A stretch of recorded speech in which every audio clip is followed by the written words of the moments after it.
Bonjour à tous. Certains rabbins utilisent la légitimité du Coran qui affirme que la terre d'Israël a été promise par Dieu lui-même au peuple d'Israël. En effet, il est noté dans le Coran, sourate 5, verset 21, « Oui, mon peuple, habitez la terre que Dieu vous a promise. » Le retour d'Israël sur sa terre lors du rassemblement final est également noté, sourate 17, verset 104. Après cela, enfants d'Israël, lorsque la promesse de la fin des temps viendra de l'au-delà, nous vous ramènerons en grand nombre. Autre approche du Coran, le Mektoub, qui signifie c'est la destinée. Sourate 57, verset 22. Nul malheur n'atteint la terre ni personne qui ne soit écrit dans un livre avant que nous l'ayons créé.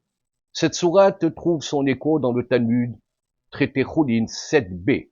Aucun homme ne se blesse un doigt ici-bas sans que ce soit décrété là-haut. Je pense que ces deux exemples suffisent. Il y en a beaucoup d'autres, bien sûr.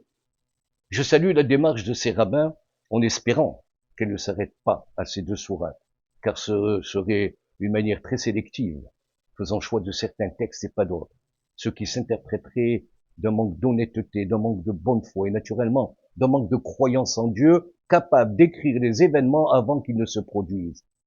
Effectivement, on s'intéresse à tous les textes parce qu'on les considère réellement sacrés, ou on s'abstient de sélectionner certains passages et pas d'autres.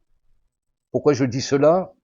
Tout simplement parce que le sujet que je propose d'étudier à présent est très chaud, puisqu'il concerne Jésus. Yeshua ben Yosef et Myriam, de son prénom hébreu. Sourate 3, verset 45. Les anges dirent, ô Marie, Allah t'annonce la bonne nouvelle, son nom sera Messie, Jésus, fils de Marie. Il sera honoré ici-bas et dans l'au-delà, il sera l'un des plus proches de moi. Sourate 61, verset 6. Et quand Jésus, fils de Marie, dit, ô enfant d'Israël, je suis vraiment le messager de Dieu envoyé à vous. Cela montre que Jésus a été envoyé spécifiquement aux enfants d'Israël. Mais comme nous le savons, son message n'a pas été accepté. C'est pourquoi je rappelle, puisque tout vient de Dieu, puisque rien ne se passe ici-bas sans que ce soit décrété là-haut, la mission d'Israël était de ne pas reconnaître Jésus en tant que Messie. Telle était sa mission. Ce n'était pas une erreur, ni une trahison, mais un rôle prophétique, si je puis dire, dans le plan divin.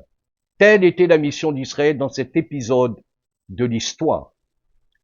Il est à envisager que, dans le dessein divin, le rejet de Jésus par Israël ait été une étape nécessaire, voire obligatoire, pour permettre au message d'atteindre les nations.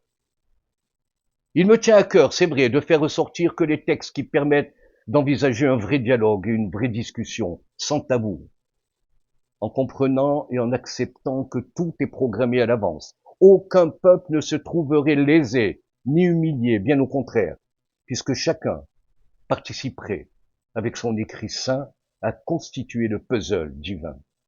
Chaque écrit brille sur une partie du monde, mais ensemble, ils illumineraient le monde entier.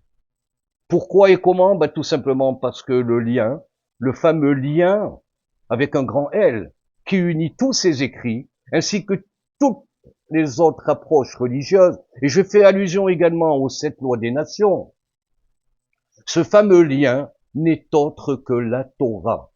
Torah écrite par Dieu lui-même, 974 générations avant la création du monde. Référence Talmud, traité Shabbat, page 88b. Il faut savoir que la vérité vraie nous sera dévoilée que lorsque le temps assigné sera arrivé. Tant que nous espérons naturellement vivre de nos jours avec le dévoilement du Messie, fils de David, Mashiach ben David, le second Messie, tant attendu. Un autre épisode. Pour l'instant, je ne peux faire plus court, plus simple et plus clair. À méditer, bien sûr.